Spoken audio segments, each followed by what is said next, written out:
மறுபடியும் உங்களை வாழ்த்துவதில் மிகுந்த மகிழ்ச்சி அடைகிறேன். கர்த்தர் தாமே கொடுத்த இந்த நல்ல வாய்ப்புக்காக நான் கர்த்தருக்கு நன்றி செலுத்துகிறேன். காலை வேளையில் நான் தொடங்கின அந்த செய்தியை தொடர்ந்து உங்களோடு பேச விரும்புகிறேன். கிறிஸ்துவின் சிந்தை என்பதற்கு நான் முதலாக எடுத்துக்கொண்ட தலைப்பு, கிறிஸ்து தேவனுடைய வீட்டுக்காக பாராட்டின வைராக்கியம், zeal of the Lord, கர்த்தருடைய வைராக்கியம் என்று கவனித்தோம். அந்த வைராக்கியத்தை எப்படி அந்த கிறிஸ்துவின் சிந்தை வெளிப்படுத்துகிறது என்றால், உறவுகள் என்று வரும்போது உன்னதத்தின் உறவா உலகத்தின் உறவா, இந்த இரண்டு உறவுகளை இயேசு பார்க்கும்போது அவருக்கு உன்னதத்தின் உறவு தான் அவருக்கு பெரிதாக இருந்தது. ஏனென்றால் அவர் வானத்தை சார்ந்தவர், அவர் வானவர். ஆகவே அவருக்கு உறவுல எது முக்கியமாக இருந்தது? உன்னதத்தின் உறவு, தேவனோடு உள்ள உறவு தான் அவருக்கு முக்கியமாக இருந்ததே தவிர உலகத்து உறவுகள் இரண்டாம் பட்சம்தான். அப்படின்னா உறவுகளில் முன்னுரிமை கொடுப்பது கிறிஸ்துவின் சிந்தையினுடைய மிக முக்கியமான நோக்கம். பிதாவின் வேலையை யார் தடுத்தாலும் அவர் அதை ஏற்றுக்கொள்வதில்லை. நான் சொன்னேன், 12 வயதாக இருக்கும் போதே அவர் ஆலயத்தில் இருந்து விட்டார். அவர் ஆலயத்தில் தங்கி இருப்பதை விரும்பினவர் 12 வயதில். ஆனால் இன்றைக்கு நாம் தேவனுடைய சமூகத்தில் காத்திருப்பதற்கு நாம் இன்னும் வளர வேண்டிய அவசியத்தில் தான் இருக்கிறோம், வளர வேண்டிய நிலையில் தான் இருக்கிறோம். ஏனென்றால் கர்த்தருடைய வீட்டில் இருப்பதை பார்க்கலாம் நம்ம வீட்டில் இருப்பதை தான் பெரிதாக நினைக்கிறோம். நான் எப்போதுமே நினைப்பேன், உடம்பு சரியில்லைன்னா ஆராதனைக்கு வராமல் வீட்டில் உட்காந்துடுறோம்ல, ஆக்சுவலாக அப்போ தான் ஆலயத்துக்கு அதிகமாக வரணும். யோசித்து பாருங்க, எவ்வளவேன்னு நிமிர முடியாத ஒரு கூனி இருந்தாங்கல்ல, 18 வருஷம் நிமிர முடியாத ஒரு கூனி இருந்தாங்கல்ல, ஆனால் அவள் ஆலயத்துக்கு வருவதை நிறுத்தலை பாருங்க. 18 ஆண்டுகள் அவள் கூனி தான், ஆனால் எதை நிறுத்தலை? இன்னும் சொல்ல போனால் எவ்வளவு நிமிர முடியாத கூனி, அதாவது அவளால் சந்தர்ப்பமே இல்லை நிமிருவதற்கு. அப்படி இருந்தும் அவள் தேவ பிரசன்னத்துக்கு வருவதை ஒருபோதும் தடை செய்யவில்லை, அதை ஒரு சுமையாக எண்ணவில்லை. ஏனென்றால் தேவனுடைய ஆலயத்தில் இருப்பதை அவள் விரும்பினவர்கள். அந்நாள் நமக்கு தெரியும், இரவும் பகலும் தேவனுடைய ஆலயத்தை விட்டு நீங்காமல் உபவாசித்து ஜெபித்துக் கொண்டிருந்த ஒரு அருமையான பெண்மணி ஆயிற்றே. அன்புக்குரியவர்களே, கிறிஸ்துவின் சிந்தை உங்களுக்குள் எனக்குள் வர வேண்டுமானால் முதலாவது நம்மில் இருக்க வேண்டியது தேவனுடைய வீட்டை குறித்த வைராக்கியம் என்று சொன்னேன். இரண்டாவதாக நான் சுட்டி காட்டுகிறேன். ஒன்று, உறவுகளுக்கு முன்னுரிமை கொடுப்பதில் இயேசு மிக கவனமாக இருந்தார். இரண்டாவதாக, ஆலயத்தை சுத்திகரிப்பதில் இயேசுவின் வைராக்கியம் வெளிப்பட்டது. யோவான் 2ஆம் அதிகாரம் 15 முதல் 17 வரை வாசிங்க. யோவான் 2ஆம் அதிகாரம் 15 முதல் 17 வரை.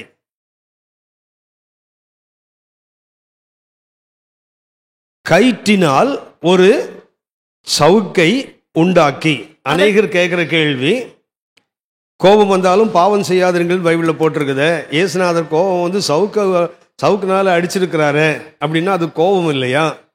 நல்ல கவனிங்க, இயேசுவின் வைராக்கியத்துக்கு நம்ம வைராக்கியத்துக்குள்ள வித்தியாசம் மிக அற்புதமாக வெளிப்படுகிறது. இயேசுநாதர் வீட்டில் இருந்தே சவுக்கை கொண்டு வரல, இல்லைன்னா இயேசுநாதர் ரெடிமேடாக பாக்கெட்டில் ஒன்று வச்சிடல, மகனை மாட்டினியா பின்னிடுறான் அப்படி இல்லை. அவர் உட்கார்ந்து என்ன பண்ணுறாரு? சவுக்கை உண்டு பண்ணுகிறார் என்றால் அதுதான் அவருடைய வைராக்கியத்தின் சரியான அடையாளம். அது எமோஷனலாக உணர்ச்சி பூர்வமாக வருகின்ற வைராக்கியம் அல்ல. அவருடைய தலையிலேருந்து கால் வரைக்கும் தேவனுடைய வைராக்கியம் இருப்பதனால் அந்த நிகழ்ச்சியை பார்த்த உடனே என்ன பண்ணல, அப்படியே பொங்கி எழுந்து டொமால் டிமல் அடிக்கலை. என்ன செய்கிறார்? அவர் ஆலயத்தில் நடக்கின்றவர்களை பார்க்கும்போது உட்கார்ந்து என்ன பண்ணாரா? அவர் சவுக்கை உண்டு பண்ணி, வழக்கமாக உலகத்தில் சொல்கிறாங்க, உலகத்தில் உள்ள அறிஞர்கள் சொல்கிறாங்க, கோபம் வந்தால் கோபத்தை எப்படி கட்டுப்படுத்தணும், கோபம் வந்த உடனே பிள்ளைங்களை அடிக்காதீங்க, திட்டாதீங்க, சண்டை போடாதீங்க, மாறா என்ன பண்ணுங்க, கிச்சனில் போய் ஒரு பானை இல்லை ஒரு வெண்கல பானை இல்லைன்னா ஒரு பித்தளை பானையை கொண்டு ஹாலில் உட்கார வச்சு ஒரு சுத்தியலை தேடி எடுத்து போட்டு டம்முன்னு அடிங்கன்றான். அது எடுத்த உடனே சவுத்து பானை போட்டு உடைக்காத, மாறா என்ன பண்ணு, மெதுவாக போய் ஒரு பானை தூக்கி கொண்டு உட்காரு. நம்ம பானைலாம் பரண்டில் தானே இருக்குது இப்போல்லாம், இப்போ எதுவும் கீழே கிடையாது இல்லை, எல்லாம் அண்டா குண்டாலாம் எங்கே தான் இருக்குது இப்போ. அது என்ன, வீடு கட்டும் போதே மறக்காமல் ஒரு லேப்ட் வைக்கிறாங்க. எதுக்குன்னா உருப்படாததெல்லாம் தூக்கி போடுறதுக்கு. எல்லாருக்கும் தெரியும் அது உருப்படாதது, ஆனாலும் அது செய்கிறத நம்ம இன்னும் விட மாட்டோம். ஒன்றை உருவாக்கி, நான் சொல்லுவேன், அங்கே இருக்கிற அண்டா குண்டாலாம் கீழே இறக்கிட்டு கீழே இருக்க ஆளெல்லாம் தூக்கி மேலே போடணும். நிறைய உருப்படாது கீழே சுற்றிட்டு இருக்குது, மேலே போட வேண்டியதெல்லாம் கீழே சுற்றிட்டு இருக்குது, கீழே இருக்க வேண்டியதெல்லாம் மேலே இருக்குது. அவன் சொல்லுகிறான், ஒரு பாத்திரத்தை எடுத்துக்கொண்டு வச்சு என்ன பண்ணுங்க, சுத்தியில தேடி எடுத்து, ஏன்னா அதுக்குள்ளே நம்ம கோபம் போயிடும். இந்த பானையை தேடுற நேரத்துக்கு இந்த சுத்தியலை தேடுற நேரத்துக்கு என்ன ஆகிடும், கோபம் போயிடும். ஏன்னா நம்முடைய கோபம் ஒரு நிமிஷம் தான், கொஞ்சம் ஒரு மொமெண்டல் தான். ஆனால் இயேசுவின் வைராக்கியம் அது அல்ல. என்ன செய்யறா தெரியுங்களா? உட்கார்ந்து ஒரு சவுக்கை உண்டு பண்ணணும்னா எவ்வளவு கடினமானது. உட்கார்ந்து, அதுதான் அவருடைய வைராக்கியத்தின் அடையாளம். உட்கார்ந்து என்ன பண்றாரு, ஒரு சவுக்கை உண்டு பண்ணி. வாசிமா. அவர்கள் யாவரையும் ஆடு மாடுகளையும் தேவாலயத்துக்கு புறம்பே துரத்தி விட்டு அவர்களை துரத்தி விட்டு காசுக்காரருடைய காசுகளை காசு எல்லாம் கொட்டி பலகைகளை கவிழ்த்து போட்டு புறா விற்கிறவர்களை நோக்கி, இவைகளை இவ்விடத்திலிருந்து எடுத்துக்கொண்டு போங்கள், என் பிதாவின் வீட்டை வியாபார வீடாக்காதீர்கள். வைராக்கியத்தின் தன்மையை பார்த்தீங்களா? ஆடு மாடை சும்மா சொன்னா போகாது, என்ன பண்ணும், சவுக்கில் 2 போட்டாதான் போகும். ஆட்களை அடித்தார்னு சொல்லல, புறாவை அடிக்கல, மாற என்ன பண்றாரு, எடுத்துட்டு போங்கடா அப்படின்னா எதை எப்படி ஹேண்டில் பண்ணணுமோ அந்த அளவுக்கு தெளிவு நிதானம் அந்த வைராக்கியத்தில். அந்த வைராக்கியத்தில் என்ன பண்ணல, கோபத்தில் பொங்கி செய்வதல்ல, சவுக்க உட்காந்து உண்டு பண்றாரு. ஆட்டை மாட்டையும் துரத்தி விட்டாரு, புறாவை அடிக்கல பாருங்களேன், துரத்தி விடல, மாற என்ன பண்றாரு, எடுத்துக்கொண்டு போங்கள். காசு காண்டு பலகை என்ன பண்றாரு, கவிழ்த்து போட்டு. வாசிமா. அப்பொழுது உம்முடைய வீட்டை குறித்து உண்டான பக்தி வைராக்கியம் என்னை பட்சித்தது என்று எழுதியிருக்கிறதே அவருடைய சீசர்கள் நினைவு கூர்ந்தார்கள். இரண்டாவது ஒன்று, ஆலயத்தை அவர் ஆலயத்தில் இருந்து விட்டார். உறவுகளுக்கு அவர் முன்னுரிமை கொடுக்கவில்லை, உன்னதத்துக்கு முன்னுரிமை கொடுத்தார். இரண்டாவதாக கிறிஸ்துவிலிருந்து சிந்தை ஆலயத்தை சுத்திகரிக்கிறான் போட்டிருக்குது. ஆக்சுவலா ஒரு யூதனை பொறுத்த வரைக்கும் ஆலயத்துக்குள்ள போய் ஆலயத்தில் உள்ளதெல்லாம் இப்படி அடிச்சு துரத்தி இதெல்லாம் பண்றான்னு சொன்னா அதுக்கு எத்தனை தெரியுங்களா, அவன் தற்கொலை செய்ய முயற்சி செய்கிறான்னு அர்த்தம். It is a life risk. இயேசு செய்கிறாரே, அதுக்கு என்ன தண்டனை கொடுக்கலான்னு சொன்னா அவரை அதுக்கே சிலையில் அடிச்சு கொள்ளலாம்.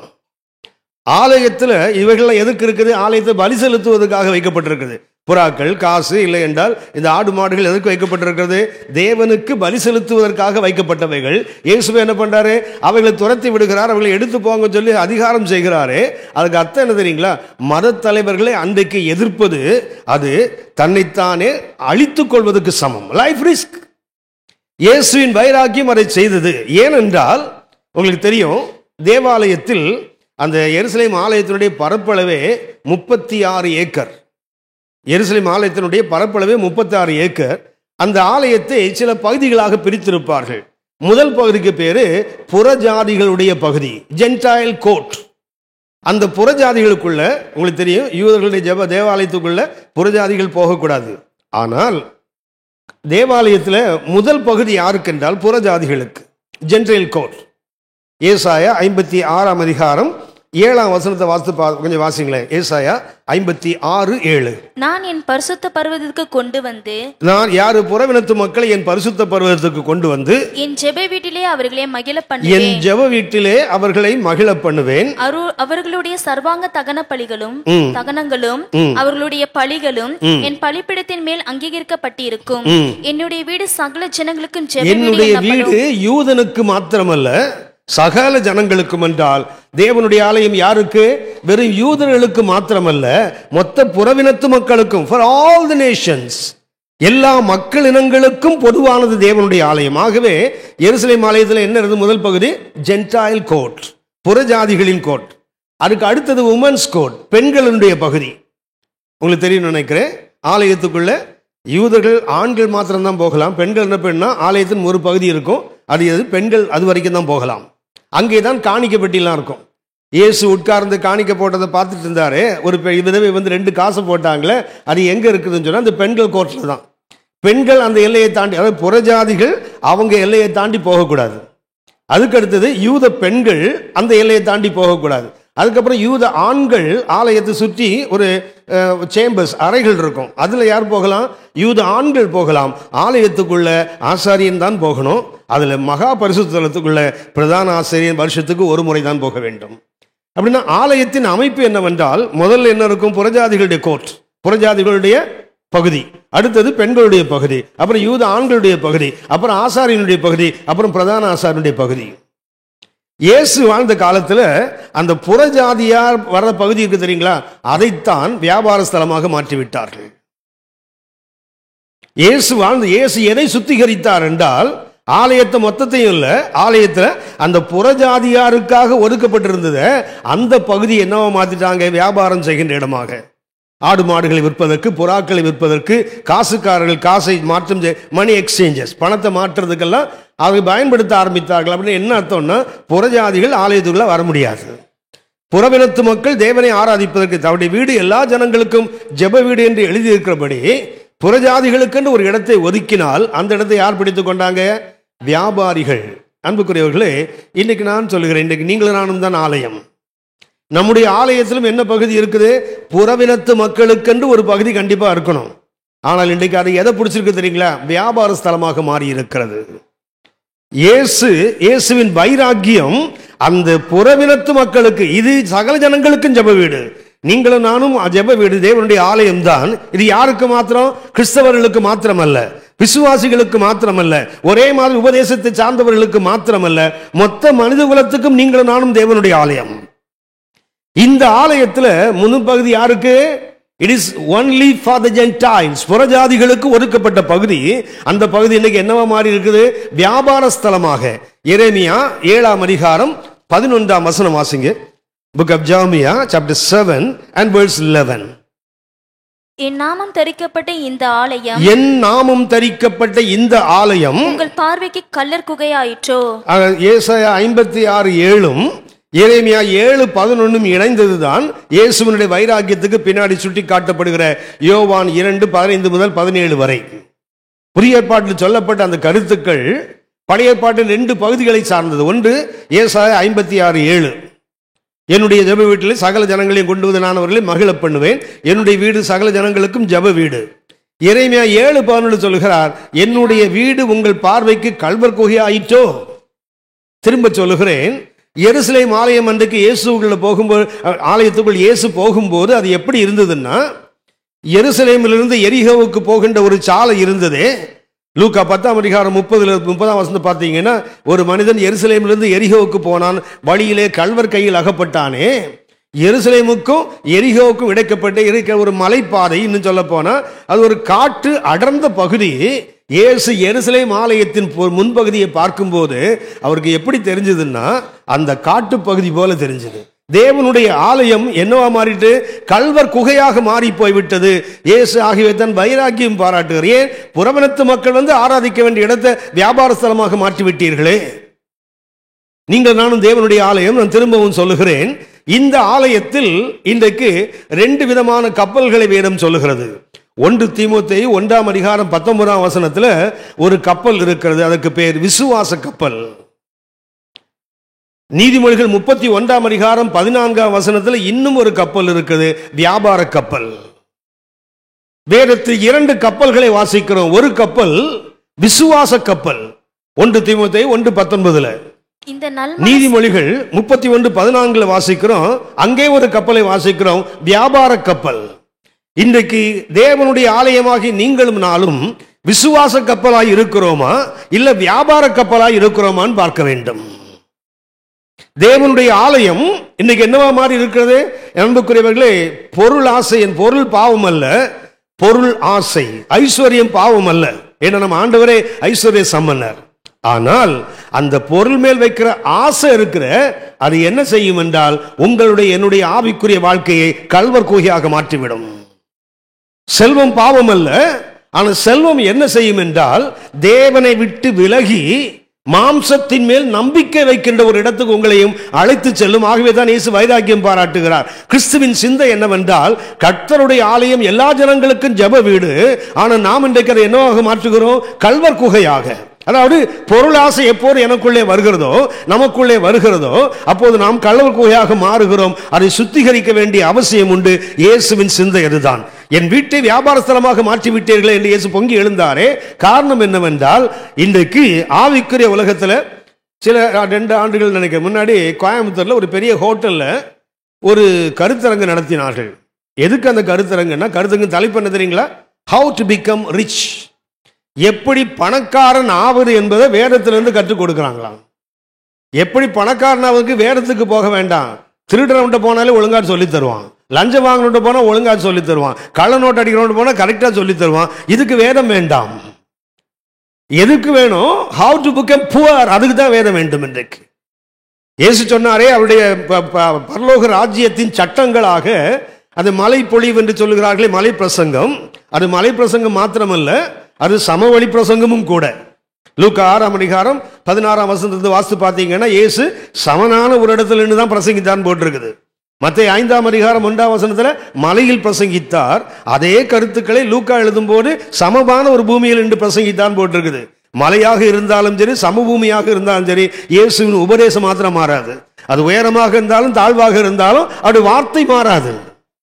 அவர் அங்கே சொல்லும் போது முதல் வாயை திறந்து, எனக்கு என்ன ஆச்சரியம்னா, நீங்க வீட்டில் கொஞ்சம் கவனிச்சு பாருங்க, மத்தேயு 5, 6, 7 இந்த 3 அதிகாரத்துல பரலோக ராஜ்யத்தினுடைய சட்டங்களாக 18 விதமான சட்டங்கள் சொல்லப்படும், 18 விதமான கருத்துக்கள். அதுல முதல் கருத்து என்ன தெரியுங்களா?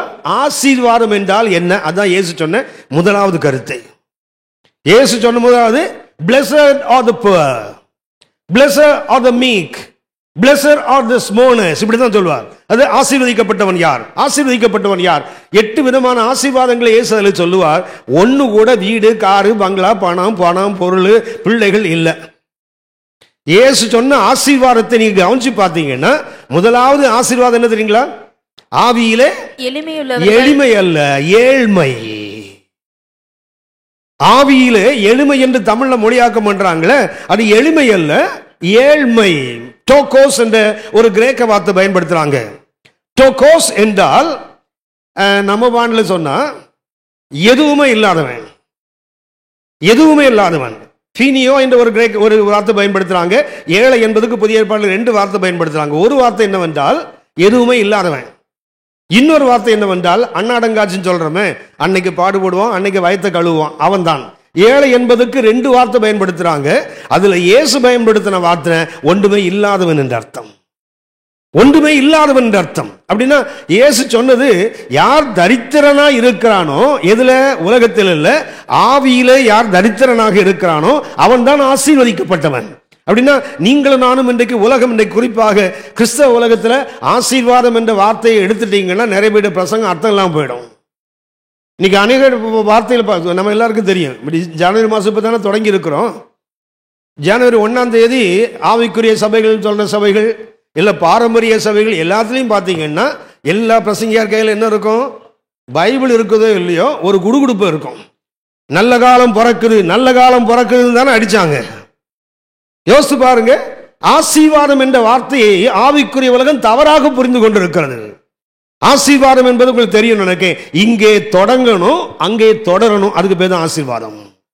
இங்கே தொடங்கி இங்கே போட்டுட்டு போறமே, இது ஒன்றும் ஆசீர்வாதம் இல்லை. எது ஆசீர்வாதம்? இங்க தொடங்கணும் அங்கே தொடரணும். உன்னதத்தில் தொடர்ந்தால் அதுக்கு பேர் தான் ஆசீர்வாதம். மற்றதெல்லாம் நன்மைகள்.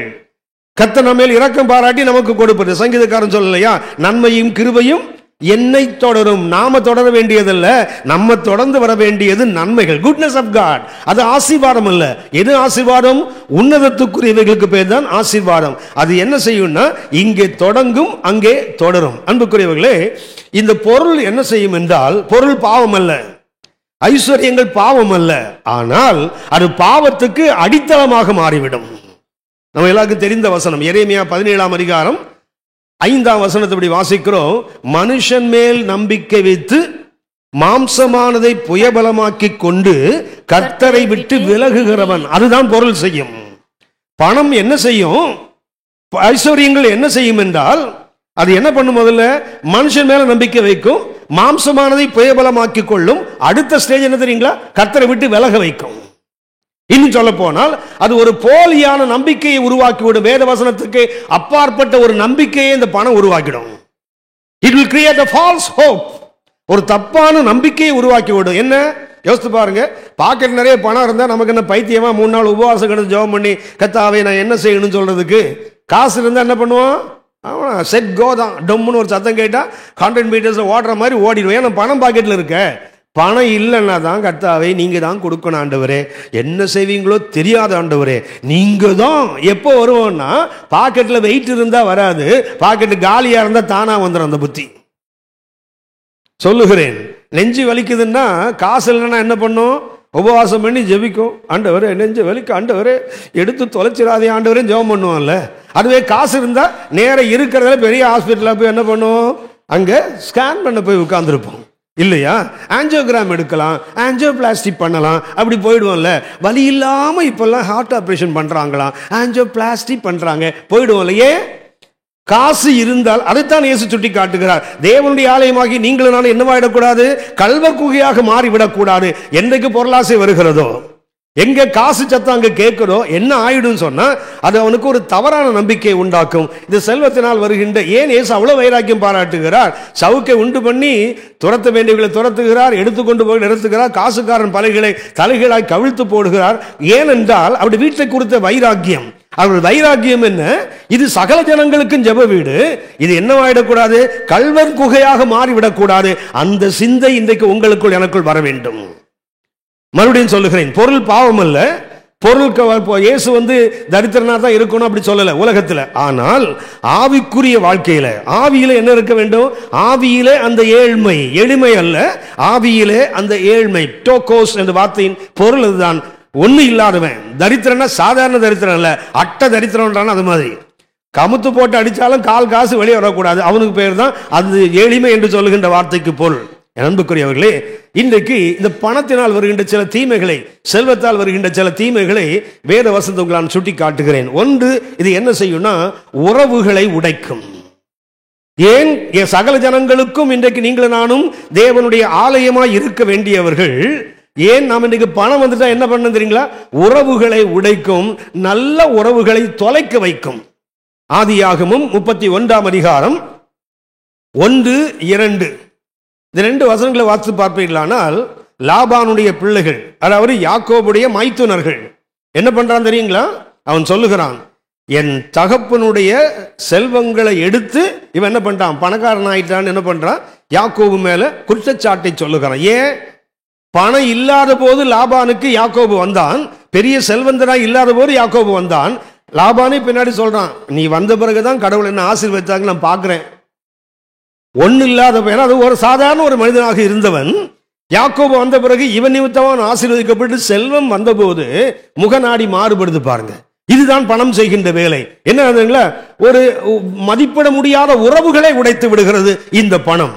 41ஆம் வசனத்தை, அதே அதிகாரம் 32ஆம் அதிகாரம் 41ஆம் வசனத்தை வாசித்து பார்ப்பீர்களா?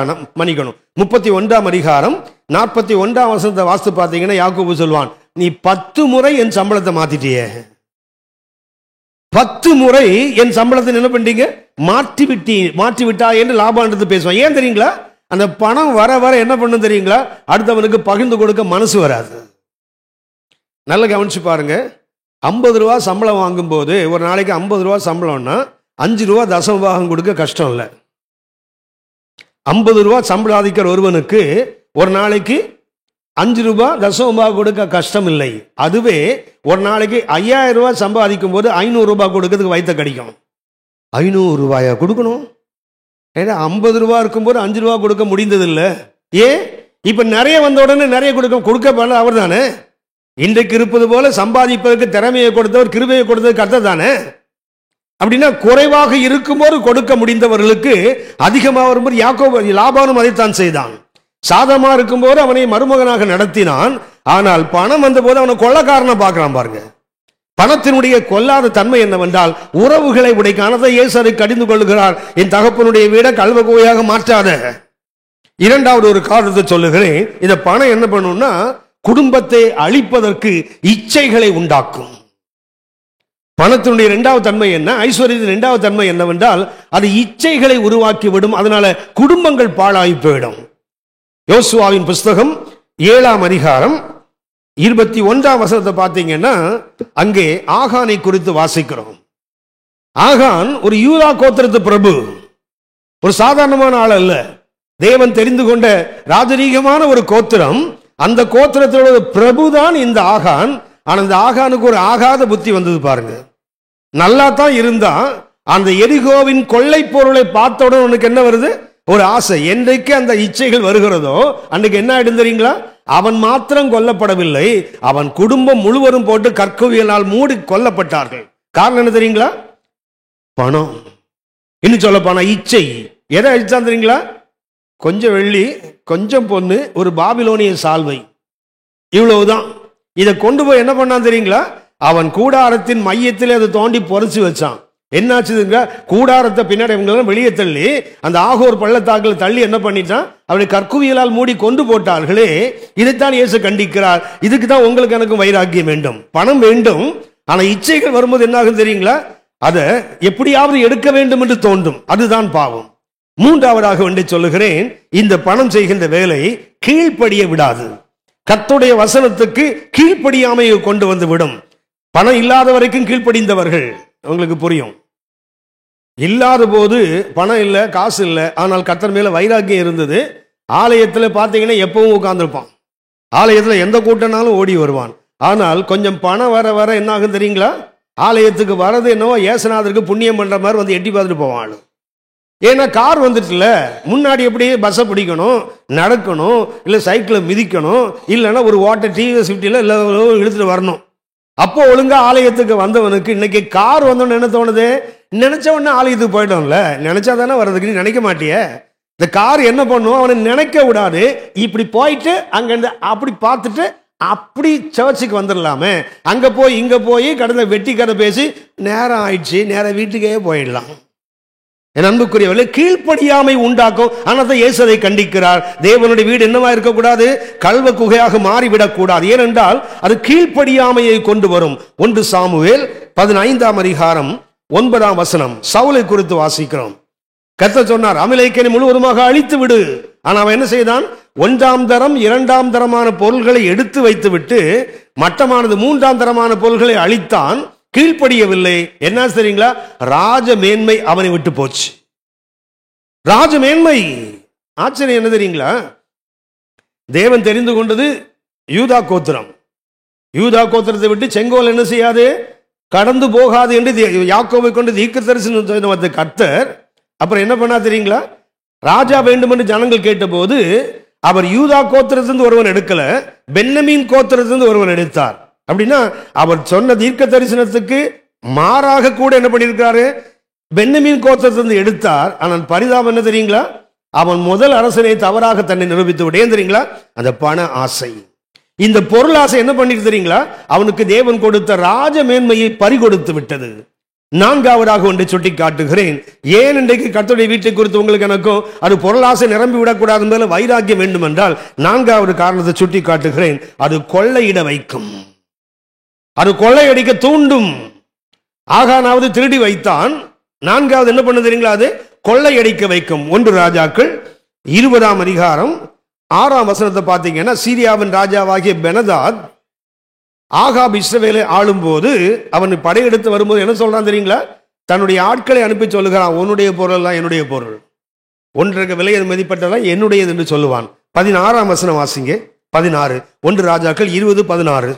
அவர்கள் மத்தியான வேளையிலே வெளியே புறப்பட்டார்கள். பெனதாத்தும் அவனுக்கு உதவியாக வந்த 32 ராஜாக்களாகிய மற்ற ராஜாக்களும். எத்தனை ராஜாக்கள், இந்த சீரிய ராஜா பெனதாத்தோட இன்னும் 32 ராஜாக்கள் கூட இருக்கிறானுங்க. யுத்தத்துக்கு வந்தார்கள். எதுக்கு, கொள்ளையிடுவதற்காக வந்தார்கள்.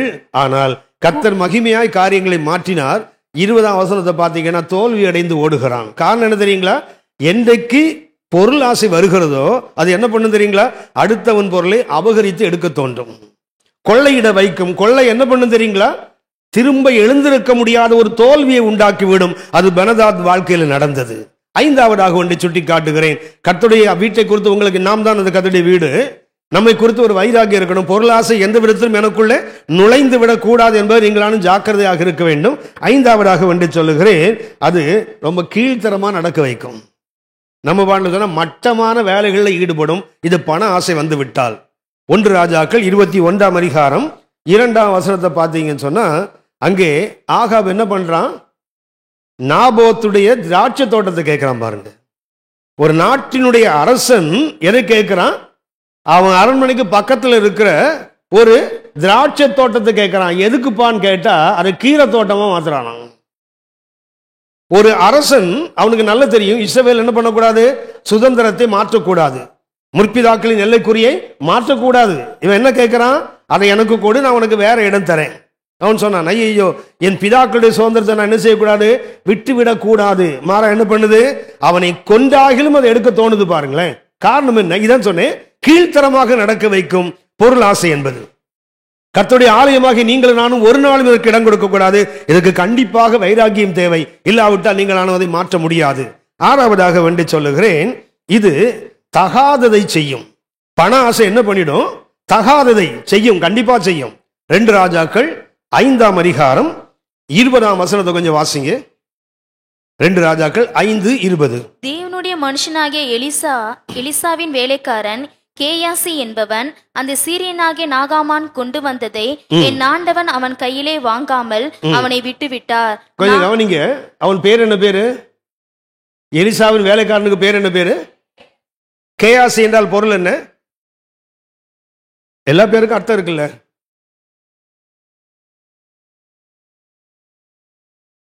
எல்லா பேருக்கும் வேதத்துல பொருள் இருக்கிறது. கேயாசி என்றால் தரிசனங்களின் பள்ளத்தாக்கு என்ற அர்த்தம். வேலி ஆஃப் விஷன்ஸ். கேயாசி என்ற பேருக்கு அர்த்தம் என்ன? தரிசனங்கள் நிறைந்த பள்ளத்தாக்கு. ஒன்றை புரிந்து கொள்ளுங்கள். எலியாவின் கைகளில் எலிசா நீர் வார்த்தாரு. அவருக்கு என்ன பலம் தெரியுங்களா? எலியாவை போல ரெட்டிப்பான வல்லமை. எலிசா கையில கேயாசி நீர் வார்க்கிறான, இவனுக்கு அவனுமா ரெட்டிப்பா வந்திருக்க வேண்டாம்? குறைஞ்சது எலியாவை போல 4 மடங்கு வந்திருக்க வேண்டாம். ஆனா வந்தது நாகமானின் குஷ்டரோகம். என்ன வந்திருக்கணும்? எலியாவை போல 4 மடங்கு வல்லமை. ஆனால் வந்தது என்ன தெரியுங்களா? நாகமானின் குஷ்டரோகம். காரணம் என்ன? 27ஆம் வசனம் வாசிங்க. 2 ராஜாக்கள் 5:27. ஆகையால் நாகமானின் குஷ்டரோகம் உன்னையும் உன் சந்ததியாரையும் என்றென்றைக்கும் பிடித்திருக்கும் என்றான். ஒன்று நல்ல கவனிங்க. நாகமான் சீரியாவிலிருந்து வந்தானே, வந்தபோது அவன் யாராக வந்தான் என்றால் சீரியனாக வந்தான். குஷ்டரோகி சீரியனாக வந்தான். தேவ மனிதனாகி எலிசாவை சந்தித்து திரும்பி போகும்போது அவன் உள்ளத்தில் யூதனாக திரும்பி போனான். வரும்போது கேட்டான், இந்த யோர்தானா? எங்க ஊர்ல ஆப்னா பார்பார் நதியெல்லாம் ஓடுது, ஜீவ நதிகள் ஓடுது, அதுலெல்லாம் எனக்கு குளிக்க இடம் இல்லைன்னு யோர்தானில் குளிக்க சொன்னாய், போடா. ஆனால் அவன் வேலைக்காரன் ஊழியக்காரன் வேண்டிக் கொண்ட போது அவன் கீழ்ப்படிந்தான். காரியங்கள் மாறுதலாக முடிந்தது. முடிந்த உடனே என்ன வந்து கேட்கிறான் தெரியுங்களா எலிசாட்ட? எனக்கு 2 பொதி மண்ணு வேணும். ஏண்டா யோர்தான்ல மூழ்குன்னு சொன்னா எங்க ஊர்ல தண்ணி இல்லையான்னு கேட்டல, இப்ப ஏன் உங்க ஊர்ல மண் இல்லையா கேட்கணும்ல அவனு. ஏண்டா தண்ணி இல்லைன்னா தண்ணி இல்லையான்னு சொன்னல, இப்ப ஏன்டா மண்ணு கேட்கிற? அவன் சொன்னான், அப்ப நான் சீரியனாக இருந்தேன், இப்ப யாரா மாறிட்டேன்? யூதனாக மாறிவிட்டேன். இனிமேல் இஸ்ரவேலின் தேவன் என்ன செய்ய மாட்டேன்? சீரிய மண்ணிலே ஆராதிக்க மாட்டேன். இங்கிருந்து 2 பொதி மண்ணை சுமந்து கொண்டு போய் அங்க நான் பலிபீடம் கட்டி அதில் தான் நான் ஆராதிப்பேன் என்று சொன்னானே. அப்படின்னா வரும்போது அவன் சீரியனாக வந்தான், திரும்பி போகும்போது யூதனாக போனான். அவன் பின்னாடி கேயாசி ஓடினானே, ஓடும்போது யூதனாக ஓடினான், திரும்பி வரும்போது சீரியனாக குஷ்டரோகியாக வந்தான். மாற்றுவது எது தெரியுங்களா? அது சொன்னேன், தகாததை செய்ய வைக்கும். தரிசனங்கள் நிறைந்த ஒருவனாக இருக்க வேண்டிய தேவ மனிதன் என்னவா மாறிட்டான்? எனக்கு ரொம்ப வருத்தத்துக்குரிய விஷயம் என்ன தெரியுங்களா? அந்த 2 ராஜாக்கள் 5ஆம் அதிகாரத்தில் பார்த்தீங்கன்னா சில வேலைக்காரர்கள் இருப்பாங்க. ஒரு வேலைக்காரர் யார் தெரியுங்களா? நாகமானுடைய இராணுவத்தில் உள்ள போர் வீரர்கள். வேதம் சொல்லுகிறது, அவர்களை கொண்டு கர்த்தர் சீரியாவுக்கு ரட்சிப்பை கட்டளையிட்டாராம். அது நாகமானுடைய போர் சேவகர்கள், நாகமானுக்காக உயிரை கொடுக்கிறவர்கள். 2வது, அவன் சிறைப்பிடித்து போன ஒரு பெண் இருந்தா தெரியுங்களா? அவன் யூத பெண் தான், ஆனா கூட அவன் யாருக்காக வேண்டுதல் செய்வா தெரியுங்களா? அவன் குஷ்டரோகம் நீங்கணுமே. சோல்ஜர்ஸ் இவனுக்காக யுத்தம் பண்றவங்க. இவன் அடிமைப்பட்டு படுத்தி கொண்டு போன பெண் கூட என்ன பண்றா? அவன் நல்வாழ்வுக்காக வேண்டிக் கொள்கிறாள். நீ சமாரியாவுக்கு போனால் அந்த தீர்க்கதரிசி உனக்காக வேண்டுதல் செய்வான், உன் வியாதி போகும்னு சஜஸ்ட் பண்றாள். அவன் கோபத்தோடு திரும்பி போகும்போது அவன் ஊழியக்காரன் வந்து சொல்றான், ஆண்டவனே, பெரிய காரியம் செய்தா செய்திருப்பில்ல, சின்ன காரியம் தானே. அவன் நன்மைக்காகவே போராடுகிறான். கேயாசி பின்னாடி ஓடி போகும்போது நாகமான் நினைச்சு வந்த அவனுடைய வேலையாட்கள் 2 பேர் அழைத்து 2 தாலந்து வெள்ளியை தலையில வச்சு அவங்க கூட போய் அவன் வீட்டில் கொண்டு போய் கொடுத்துட்டு வான்னு சொன்னான்ல, ஒழுங்கா கீழ்ப்படிந்தான்ல. நாகமானின் 4 வேலைக்காரர்கள், 1 அவனுடைய இராணுவம், 2வது அவனுடைய அடிமைப்பெண், 3வது அவனுடைய வேலைக்காரன், 4வது அவனுடைய ஊழியக்காரர்கள். 4 பேரும் நாகமானுடைய நன்மைக்காக போராடுகிறார்கள். ஆனா அந்த அதிகாரத்துல கர்த்தருடைய ஊழியக்காரனுக்கு ஒரு ஊழியக்காரன் இருந்தான், அவன் தான் கால வர்றான். அதாவது பொல்லாத மனுஷனுடைய வேலைக்காரன் கூட உண்மையாக இருக்கிறான். ஒரு உண்மையாக இருக்க வேண்டிய கர்த்தருடைய ஊழியக்காரன் என்ன பண்றான்? பின்னாடி ஓடும்போது யூதனாக ஓடி நான் திரும்பி வரும்போது அவன் குஷ்டரோகியாக மாறி வந்தான். அவன் பின்னாடி போய் மாற்று வஸ்திரங்களையும் வெள்ளியையும் வாங்கவில்லை, நாகமான் விட்டுவிட்ட குஷ்டரோகத்தை தான் வாங்கிட்டு வந்தான். அதான் சொன்னேன், தகாததை செய்யும் இந்த பணம். ஏழாவதாக ஒன்றை சொல்லுகிறேன், இந்த பணம் என்ன பண்ணும்? தேவனை பரிகாசம் பண்ண வைக்கும். Ridiculing God. இதுதான். அதான் இயேசு அதை கடிந்து கொள்கிறார். இயேசுவில் இந்த சிந்தை இன்றைக்கு உங்களுக்கு எனக்கு கண்டிப்பாக வேண்டும். ஏனென்றால் பண ஆசை என்ன பண்ண தெரியுங்களா? தேவனை பரிகாசம் பண்ண வைக்கும். லூக்கா 16ஆம் அதிகாரம் 14ஆம் வசனம் வாசிங்க. லூக்கா 16:14. லூக்கா 16ஆம் அதிகாரம் 14ஆம் வசனம். இவைகளை எல்லாம் பொருளாசைக்காரராகிய பரிசேயரும் கேட்டு அவரை பரியாசம் இயேசு என்ன சொன்னார் 13ஆம் வசனத்துல? ஒருவனும் ரெண்டு எஜமானுக்கும் ஊழியம் செய்ய முடியாது. ஒருவனை நேசித்து ஒருவனை பகைப்பான். உலக பொருளுக்கும் தேவனுக்கு என்ன செய்ய முடியாது? உங்களால ஊழியம் செய்ய முடியாது என்று இயேசு சொன்னா அதை கிண்டல் அடிக்கிறானுங்க உட்கார்ந்து. பண ஆசைக்காரன் என்ன பண்றானா? அவரை பரிகசித்தானா. இருக்குதுக்கு வேற வேலையே இல்லை. நண்புக்குரியவர்களே, பண ஆசை என்ன பண்ண தெரியுங்களா? தேவனை பரிகாசம் பண்ண வைக்கும். கலாத்தியர் 6ஆம் அதிகாரம் 7ஆம் வசனத்துல வாசிக்கிறோம், தேவன் தம்மை பரியாசம் பண்ண ஒட்டார். தேவன் தம்மை பரியாசம் பண்ண விட்டார். வீணான மனுஷனே, நீ எதை விதைக்கிறையோ அதைத்தான் அறுப்ப. கவனிங்க, நெல்லை விதைத்து விட்டு கோதுமை வரும்னு எதிர்பார்த்தா நம்ம என்ன பண்றோம் தெரியுங்களா? ஆண்டவரை கிண்டல் அடிக்கிறோம், பரிகாசம் பண்ணுகிறோம். விதைத்தது என்ன? கோதுமை. கோதுமை விதைச்சா நெல் வருமா? இல்ல நெல்லை விதைச்சா கோதுமை வருமா? வராத. எதை விதைத்தோமோ அதுதானே வரும். ஏன்? தேவன் அப்படித்தான் உருவாக்கினார். ஆதியாகமம் 1ஆம் அதிகாரம் 10ஆம் வசனத்தை வாசித்து பாருங்க. அதனதன் விதையுள்ள கனிகளைத்தான் தேவன் படைத்தார். அப்படின்னா தேவன் எதை படைக்கிறார்? ஒரு கனியை படைத்தால் அதுக்குள்ள என்ன இருக்குது? ஒரு விதை. அது எதைத்தான் உருவாக்கும்? அந்த மரத்தை தான், அந்த செடியை தான் உண்டாக்குமே தவிர வேறொரு மரத்தை உண்டாக்காது. அதைத்தான் கலாத்தியர் 6:7 வாசிக்கிறோம். வீணான மனுஷனே, நீ எதை விதைக்கிறாயோ அதைத்தான் அறுப்பாய். ஏன்? நாம் ஒன்றை விதைத்து விட்டு இன்னொன்று வரணும்னா நடக்காது. அப்ப நாம் என்ன பண்றோம்?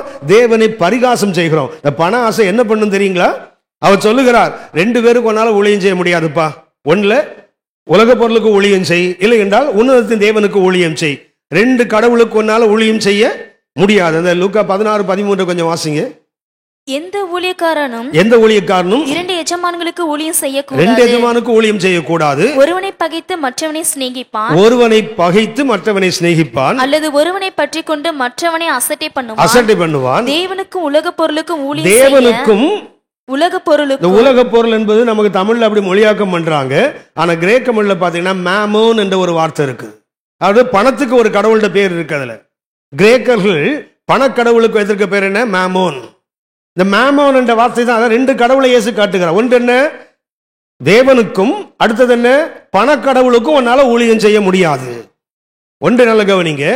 ஊழியம் செய்வது ஆண்டவர் சொல்லுகிறார், போர் அடிக்கிற மாட்டுக்கு என்ன பண்ணக்கூடாது? வாயை கட்டக்கூடாது. அதுக்காக மொத்தத்தையும் போர் அடிக்கிற பேர்வழியின் மொத்தத்தையும் சாப்பிட்டா, போர் அடிக்கிற மாட்டுக்கு வாயை கட்டக்கூடாது. கொஞ்சம் சாப்பிட்டா பரவாயில்ல. மொத்தத்தையும் அறுத்து போட்டு அடிச்சுட்டு என்ன பண்ணும்? மொத்தத்தையும் இதுவே சாப்பிட்டுன்னு வச்சுங்களேன், அதை விட முடியுமா? கர்த்தர் சொல்லுகிறார், 2 பேருக்கு ஒன்னால ஊழியம் செய்ய முடியாது. ஒன்ல எனக்கு ஊழியம் செய்யலை என்றால் உலக பொருளுக்கு ஊழியம் செய். இந்த 2க்கும் ஊழியம் செய்ய நாம் முயற்சி செய்தால் நாம் தேவனை பரியாசம் பண்றோம், தேவனை நாம் கிண்டல் அடிக்கிறோம். தேவன் தன்னை பரியாசம் பண்ண ஒட்டாரே. 7 கருத்துக்களை முன்னே வைத்திருக்கிறேன். இயேசு ஏன் தேவாலயத்தை சுத்திகரிப்பதற்கு அவ்வளவு வைராக்கியம் பாராட்டினார் என்றால், புறஜாதிகளுக்கென்று ஒதுக்கப்பட்ட இடம் சகல ஜனங்களுக்கும் ஜெப வீடா இருக்க வேண்டிய இடம் என்னாச்சது? கல்வர் குகையாக, பொருளாசையாக மாறிவிட்டது.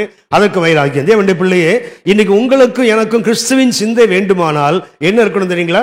இந்த பணத்தை குறித்த, ஐஸ்வர்யத்தை குறித்த, செல்வத்தை குறித்த, வாய்ப்புகள், வசதிகள் இருக்கிற இதை குறித்த ஒரு தெளிவான தரிசனம் உங்களுக்கும் எனக்கும் இல்லை என்றால், நமது சிந்தை சரியாக இல்லை என்றால், கண்டிப்பா சொல்லுகிறேன், நீங்கள் நானும் கிறிஸ்துவின் சிந்தையை எட்டி கூட பார்க்க முடியாது.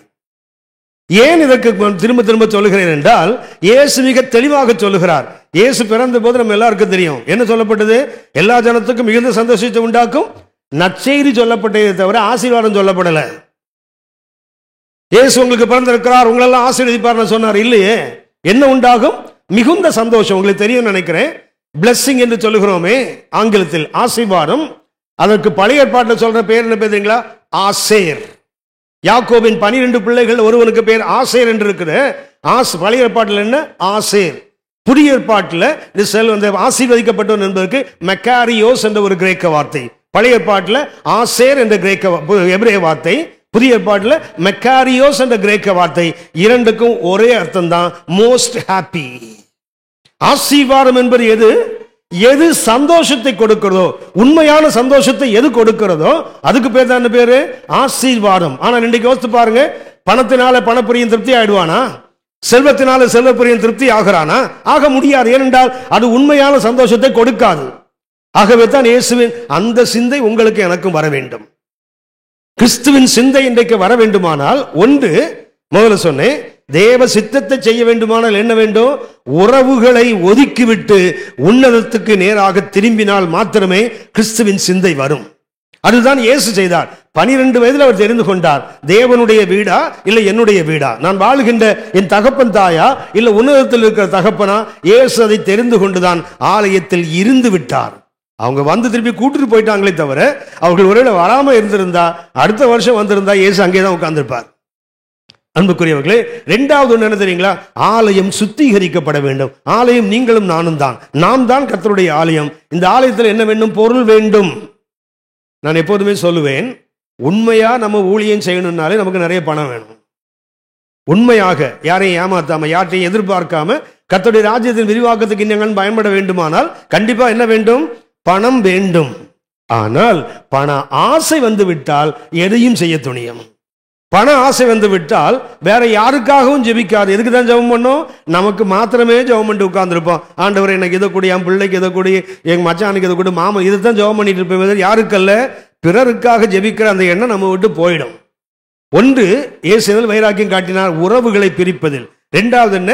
தேவனுடைய ஆலயம் கல்வர் குகையாக மாறிவிடக் கூடாது என்பதில் இயேசு கவனமாக இருந்தார். மூன்றாவதாக ஒன்றை சொல்லுகிறேன், இயேசுவின் சிந்தையில இயேசுவின் வைராக்கியம் என்ன தெரியுங்களா?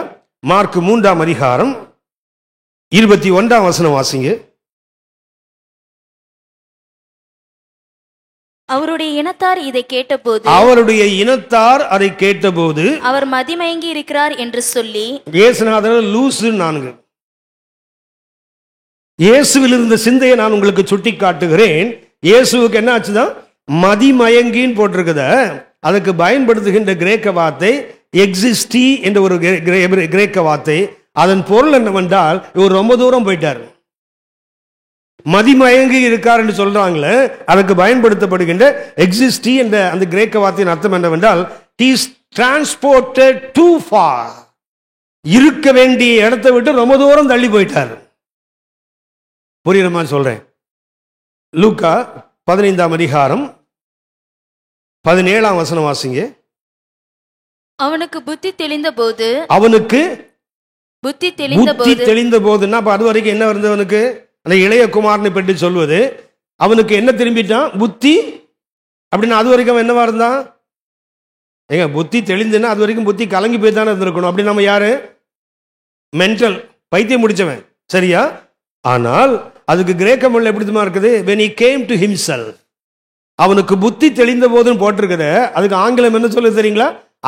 அவனிடத்தில் வந்தபோது. அப்படின்னா அவன் அது வரைக்கும் அவனை விட்டு ரொம்ப தூரம் போயிட்டான்னு அர்த்தம். மதிமயங்கி இருத்தல், பைத்தியம் பிடிச்சிக்கணும் என்ன அர்த்தம் தெரியுங்களா? அவர்களாக இல்லை, அவங்களோட என்ன பண்ணிட்டாங்க? ரொம்ப தூரம் போயிட்டாங்க. இயேசுவுக்கும் அதைத்தான் பயன்படுத்தாங்க. எக்ஸிஸ்டி என்ற வார்த்தையின் பொருள் என்னவென்றால், he has transported too far. அதாவது இருக்க வேண்டிய இடத்துல இல்லை, ரொம்ப தூரம் தள்ளி போயிட்டாரு. உங்களுக்கு சொல்லுகிறேன், எப்பவும் பைபிள், எப்பவும் ஊழியம், எப்பவும் ஸ்தோத்திரம், எப்பவும் ஒரு மாதிரி ஜெபமே பண்ணிட்டு இருந்தா வீட்டில் என்ன சொல்லுவோம்? எப்பா ஒரு எல்லை இருக்குப்பா, ரொம்ப போயிடாத அப்படி சொல்றோம்ல. அதுதான் இயேசுக்கு சொல்றாங்க. இயேசுவுக்கு பைத்தியம் பிடிச்ச புத்தி கெட்டு போச்சுன்னு சொல்றாங்களே, அதுக்கு பயன்படுத்த பார்த்த என்ன?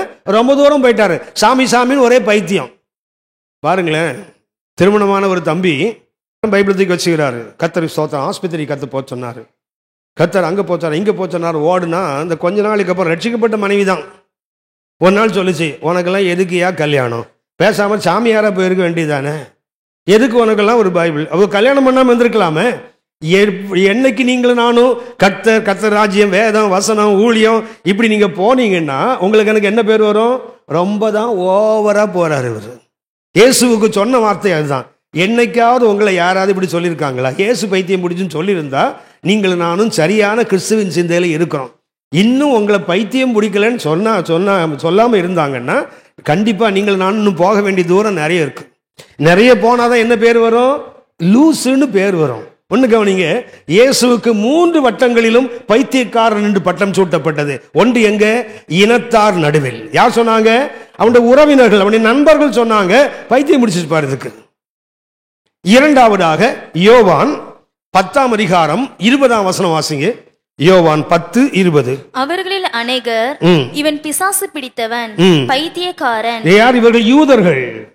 இயேசுவை பார்த்து முதல்ல யார் பைத்தியம் என்று சொன்னார்கள்? அவருடைய உறவினர்கள். இப்ப யார் சொல்றான்? அவனுடைய இனத்தார் சொல்றாங்க, அவனுடைய யூதர்கள் சொல்றாங்க இயேசுநாதருக்கு என்ன?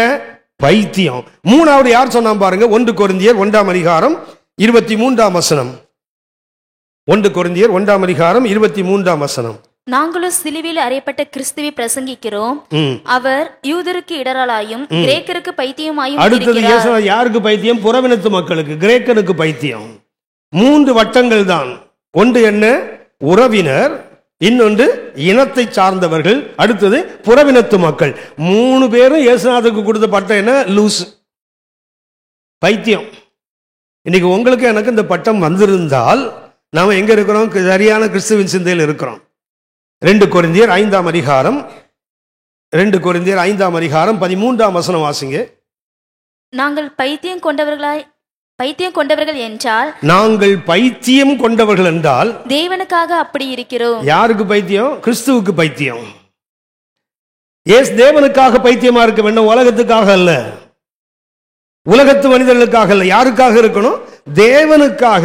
உற்றார் உறவுகள் சொல்லட்டும், இனத்தார் சொல்லட்டும், புறமக்கள் சொல்லட்டும், இது பாரு எப்ப பாரு ஏசு ஏசு ஏசு வெறி பிடிச்ச மாதிரி சுத்துறான், அப்படி சொன்னாதான் நீங்கள் நானும் எங்க வந்திருக்கிறோம்? சரியான கிறிஸ்துவின் சிந்தைக்குள் வந்திருக்கிறோம். என் அன்புக்குரியவர்களே, நீங்கள் நானும் பைத்தியம் என்று பெயர் வாங்க வேண்டும்.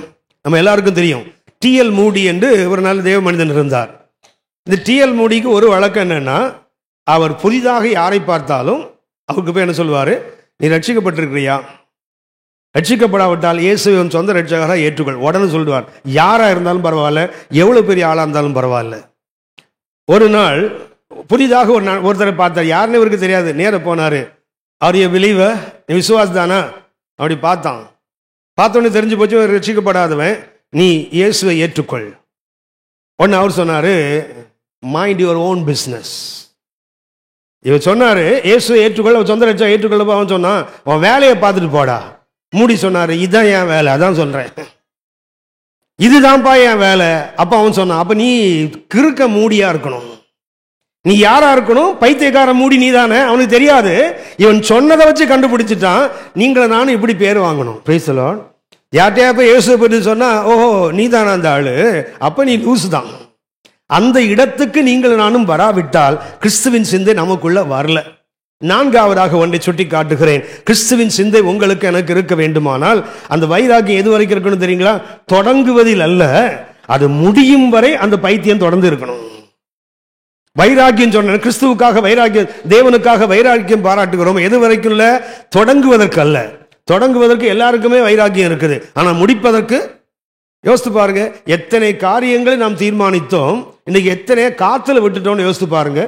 நிறைய காரியத்தை தீர்மானிக்கிறோம். ஏன் ஜனவரி மாதம் 1ஆம் தேதி பிளான் பண்ணியிருப்பீங்கள, இந்த வருஷத்துல ஒவ்வொரு நாளும் நான் இதை செய்ய போகிறேன். எனக்கு தெரிஞ்ச ஒரு ஆசாமி வாட்ச் நைட் சர்வீஸ் முடிச்சு காலையில 3 மணிக்கு வீடு வந்து சேர்ந்தான். ஜனவரி 1ஆம் தேதி வந்தவன் என்ன பண்றான்னா, நேர போய் பைபிள் எடுக்கிறாரு, உட்காந்து படிக்கிறாரு.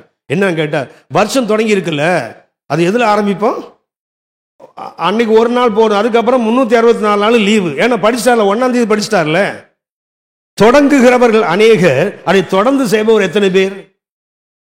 தொடங்குவது ஒரு நல்லதுதான், ஆனா வேறு ஒரு காரியத்தின் தொடக்கத்தை பார்க்கலும் முடிவில் நல்லது. இயேசுவினுடைய அந்த வைராக்கியம் எப்படிப்பட்ட இருக்குதுங்களா? தொடங்குகிறவர் அல்ல, அவர் தொடர்ந்து செய்து அதை முடிக்கிறவர். அதுதான் இயேசு நீங்களான கற்றுக்கொள்ள வேண்டிய இயேசுவின் சிந்தை. லூக்கா 12ஆம் அதிகாரம் 49-50 வாசிங்க. லூக்கா 12:49-50. பூமியின் மேல் அக்னியை போட வந்தேன், அது இப்பொழுதே பற்றி எரிய வேண்டும் என்று விரும்புகிறேன். பூமியின் மேல் அக்னியை போட வந்தேன், அதை போட்டாச்சு, இப்பவே பற்றி எறிய வேண்டும் என்று விரும்புகிறேன். ஆகிலும் நான் முழுக வேண்டிய ஒரு ஸ்நானம் உண்டு. ஆகிலும் நான் மூழ்க வேண்டிய ஒரு ஸ்நானம் உண்டு. அது முடியும் அளவும் எவ்வளவோ நெருக்கப்படுகிறேன். இயேசு எதுவரைக்கும் தொடங்குகிறவர் அல்ல, அது முடிகிற வரைக்கும் போராடுகிறவர். ஒரு கடினமான ஸ்நானம் தான் இயேசு சந்திக்க போகிற சிலுவை. மனித குலத்தின் மீட்பு கடினமான ஒன்றுதான். ஆனால் என்ன பண்ணல இயேசு, அதை தொடங்கி விட்டு பாதியில ஓடுறவர் அல்ல, அதை தொடர்ந்து செய்து முடிக்கும் வரைக்கும். ஒரு காரியத்தை தொடங்குகிறோம். சமீபத்தில் ஒரு டிவி நிகழ்ச்சி நான் பார்த்துட்டே இருந்தேன். அது அந்த ஏஞ்சல் ஒரு டிவி வருது. அந்த டிவியில் ஒரு பேட்டி என்னன்னா, அந்த பேட்டி காண்ற சகோதரி வந்து இன்றைய சினிமா உலகத்தில் ஒரு பெரிய மியூசிக் டைரக்டர், இன்றைய சினிமா உலகத்தில் ஒரு பெரிய இசையமைப்பாளர். அவர் வந்து ஒரு நல்ல விசுவாச குடும்பத்திலேருந்து வந்தவர். அதாவது 15 வயசு 13 வயசுலேயே டிவி சீரியலாம் மியூசிக் வாசிக்கிறதுக்கு வாய்ப்பு கிடைத்தவர். சர்ச் கொயரில் கீபோர்டு வாசிட்டு இருந்தவர்.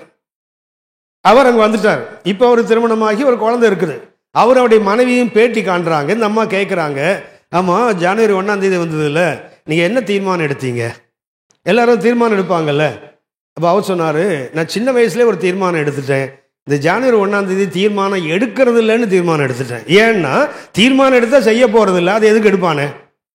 சினிமாவில் இருக்கக்கூடிய கத்திரை பிள்ளைன்னு சொல்கிறார் அவர். எல்லாத்தையும் ஜெபித்து தான் செய்கிறேன். ஒரு சினிமாவில் மியூசிக் பாட்டு போட்டால் கூட என்ன பண்ணுவாராம், உட்காந்து ஜெபம் பண்ணுவாராம். சமீபத்தில் ஒரு சினிமா வந்தது, அதை பற்றி இந்த பேட்டியை கேட்கும்போது அந்த அவர் சொல்கிறாரு, அந்த சினிமாவில் ஒவ்வொரு பாட்டும் ஜெபித்து, ஏன்னா அந்த டைரக்டர் ஒரு கிறிஸ்டியனா, அதில் மியூசிக் போட்டது இவர், அந்த கேமராமேன் ஒரு கிறிஸ்டியனா. பாருங்க, விசுவாசிலாம் சேர்ந்து நரகத்துக்கு போகிறதுக்கு ஒரு வழியை உண்டாக்குறான் பாருங்க.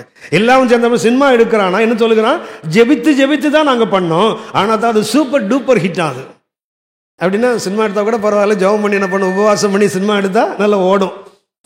அவன்கிட்ட கேட்குறாங்க எப்படின்னு சொல்லும்போது சொல்கிறான், நான் தீர்மானமே எடுக்க மாட்டேன். ஏன்னா தீர்மானம் எடுத்து செய்யாத போது அப்புறம் ஏன் தீர்மானம் எடுப்பானே? நல்ல கவனித்துக் கொள்ளுங்கள். நாம் தீர்மானம் எடுக்கிறோம்.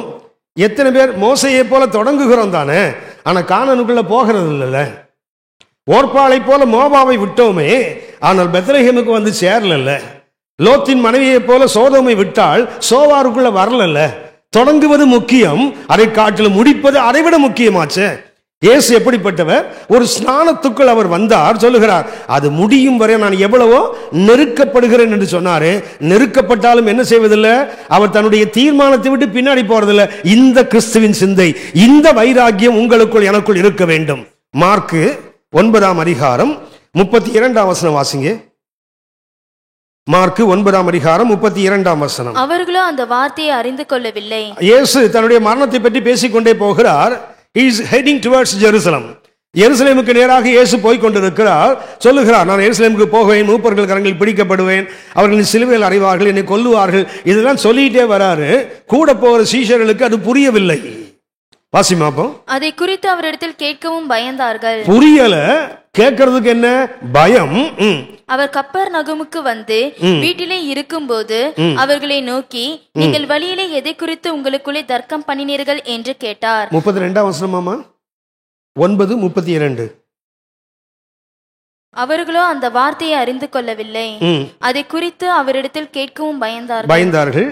அவர்கள் கப்பர்நகமுக்கு வந்து, சரி 9ஆம் அதிகாரம் 51, லூக்கா 9:51 வாசிங்க. லூக்கா 9:51. லூக்கா 9:51. மார்க் இல்ல, லூக்கா சொன்னேன். ஒரு முகத்தை என்ன பண்ணாரா, செட் பண்ணார்னா திருப்பினார் அல்ல, முகத்தை உறுதிப்படுத்துகிறார், நிலைப்படுத்துகிறார் என்ற அர்த்தம். ஏசாயா 50ஆம் அதிகாரம் 6-7 வசனங்களை பார்த்தீங்கன்னா, அவன் முகத்தை கற்பாறையை போல மாற்றினான் போட்டுருக்கு தெரியுங்களா. பிடுங்குகிறவனுக்கு தாடை மயிரை ஒப்பு கொடுக்கவில்லை, உமிழ்நீருக்கு முகத்தை மறைக்கவில்லை, அடிக்கிறவர்களுக்கு முதுகை மறைக்கலன்னு போட்டிருக்குது. இயேசு என்ன செய்தாராம், சிலுவையை நோக்கி நடந்து போகும்போது அவர் முகத்தில் என்ன பண்ணாராம், முகத்தை கற்பாறையை போல மாற்றிக்கொண்டார். ஏன்? சிலுவையை சந்திக்க போகிறோம். சிலுவையில் எத்தனை அவமானங்கள், எத்தனை உபத்திரவங்கள் வந்தாலும் என்ன செய்யக்கூடாது, பின்வாங்கி விடக்கூடாது என்பதற்காக இயேசு என்ன பண்ணாராம், he set his face towards Jerusalem. அதனால தான் அந்த லூக்கா 9:52 பார்த்தீங்கன்னா சமாரியர்கள் அவர் தங்குவதற்கு அவனுக்கு கிராமத்தில் இடம் கொடுக்கல. ஏன் இடம் கொடுக்கவில்லை? வேதம் சொல்லுகிறது, அவர் எருசலேமுக்கு போக மனதா இருக்கிறபடியினால அவங்க என்ன பண்ணல, அவருக்கு இடம் கொடுக்கவில்லை. அப்படின்னு இயேசுவின் முகத்தை பார்த்தாலே என்ன இருக்குது, சிலுவையின் அடையாளங்கள் இயேசு சிலுவையை சந்திப்பதற்கு முன்பாகவே முகத்தில் இருந்தது. He satisfied. கற்பாரையை போல அவர் மாற்றி விட்டார். அன்புக்குரியவர்களே, இயேசு தொடங்கினார். இயேசு ஒருபோது என்ன செய்யல, பின்வாங்கவில்லை. அவர் தாடி மயிரை பிடுங்குகிறவர்களுக்கு தன் முகத்தை மறைக்கவில்லை. உமிழ்நீருக்கு அவர் முகம் மறைக்கப்படவில்லை. அவருடைய முதுகு அடிகளுக்கு தடை செய்யவில்லை. காரணம் என்னவென்றால், அவர் தொடங்குகிறவர் மாத்திரமல்ல, தொடர்ந்து முடிக்கிறவர். நான் இந்த செய்தியை முடிக்கிறேன். உங்களுக்கும் எனக்கும் இன்றைக்கு கிறிஸ்துவின் சிந்தை வர வேண்டுமானால் முதலாவது தன்மை என்ன வேண்டும்? zeal for God. கர்த்தருக்காக காட்டுகிற வைராக்கியம், கிறிஸ்துவின் சிந்தை. ஏனென்றால் இயேசு வந்தது எதற்கு? நான் காலையில் சொன்னேன், யோவான் 6:38 என்ன, என்னுடைய சித்தத்தை நான் செய்ய வரவில்லை, என்னை அனுப்பின பிதாவினுடைய சித்தத்தை செய்யவே இந்த உலகத்துக்கு வந்தேன். தேவனுடைய சித்தத்தை நீங்கள் நானும் செய்ய வேண்டுமானால் தேவை என்னவென்றால் தேவனுக்கு ஏற்ற ஒரு வைராக்கியம். இந்த தேவனுக்கேற்ற வைராக்கியம் உங்களுக்கும் எனக்கும் வரவில்லை என்றால் நீங்கள் நானும் கிறிஸ்துவின் சிந்தை உடையவர்கள் என்று சொல்ல முடியாது. இந்த ராத்திரி வேளையில கர்த்தரை நோக்கி பார்ப்போம். அப்படி கொஞ்சம் எழுந்து நிற்போமா? எல்லாம் கொஞ்சம் எழுந்து நிற்போம், கர்த்தரை நோக்கி பார்ப்போம். ஏசாயா 53:10 சொல்லுகிறது, கர்த்தருக்கு சித்தமானது அவர் கையினால் வாய்க்கும். யாருக்கு வாய்க்கும் என்றால், கர்த்தருக்கு சித்தமானதை செய்வதற்கு தங்கள் சித்தத்தை அர்ப்பணிக்கிறார்களே, அந்த எண்ணம் உடையவர்களுக்கு, அந்த சிந்தை உடையவர்களுக்கு தான் கர்த்தருக்கு சித்தமானது அவர்கள் கையினால் வாய்க்கும். எல்லாம் கண்களை மூடுவோம், கைகளை உயர்த்தி கர்த்தரை நோக்கி பார்த்து கர்த்தரை கொஞ்சம் ஸ்தோத்திரம் பண்ணலாமா? எல்லாம் கர்த்தரை ஸ்தோத்தரிப்போமா? எல்லாரும் கர்த்தரை துதிப்போம். கொஞ்சம் வாய்களை திறந்து கர்த்தரை ஸ்தோத்தரிப்போம். தகப்பனே, எங்களுக்கு உங்களுக்கு இயேசுவுக்கு இருந்த அந்த வைராக்கியத்தை எனக்கு தாங்க. உங்க சித்தத்தை நாங்கள் இந்த பூமியில நிறைவேற்றுவதற்குத்தான் ஒரு மகிமையான சபையாக எங்களை வச்சிருக்கீங்க. இந்த சபையாக நாங்கள் செய்ய வேண்டிய காரியத்துக்கு இன்றைக்கு எங்களுக்கு தேவை உமது சித்தத்தை செய்கின்ற அந்த கிருபையை எங்களுக்கு கொடுங்க. அந்த சித்தத்தை செய்ய வேண்டுமானால் உங்க வைராக்கியத்தை எனக்கு தாருங்கன்னு கேட்போம். எல்லாரும் கர்த்தரை கேட்போமா? எல்லாரும் கர்த்தரை கேட்போம். தகப்பனே, உங்க சித்தத்தை நான் செய்யணும் ஐயா. அந்த சித்தத்தை செய்வதற்கு இயேசுவுக்கு இருந்த அந்த வைராக்கியத்தை எனக்கு தாருங்கன்னு கேட்போம். கர்த்தர் நமக்கு அதை கொடுக்க வல்லவர். எல்லாம் வாய்த்து கர்த்தரை ஸ்தோத்திரிப்போம். நல்ல தகப்பனே, பரிசுத்த பிதாவே, இந்த இரவின் ஆரம்ப வேளைக்காக நாங்கள் உமக்கு நன்றி செலுத்துகிறோம். இயேசுவில் இருந்த அந்த சிந்தை என்னிலும் எங்களிலும் இருக்க அந்த ராத்திரி வேளை எங்களை அர்ப்பணிக்கிறோம். பரிசுத்த பிதாவே, உங்க சிந்தையின்படி நாங்கள் செயல்பட, உங்களுடைய எண்ணத்தின்படி, உங்களுடைய யோசனையின்படி, உமது விருப்பத்தின்படி, உமது திட்டத்தின்படி, உமது ஆலோசனையின்படி நாங்கள் செயல்பட இயேசு ராஜாவுக்கு இருந்த அதே வைராக்கியத்தை எனக்கும் எங்களுக்கும் தருவீராக. எங்களை தாழ்த்துகிறோம், மகிமை நாங்கள் உமக்கு செலுத்துகிறோம். எங்கள் ஆண்டவர் இயேசு கிறிஸ்துவ மூலம் ஜெபிக்கிறோம் பரிசுத்த பிதாவே, ஆமென்.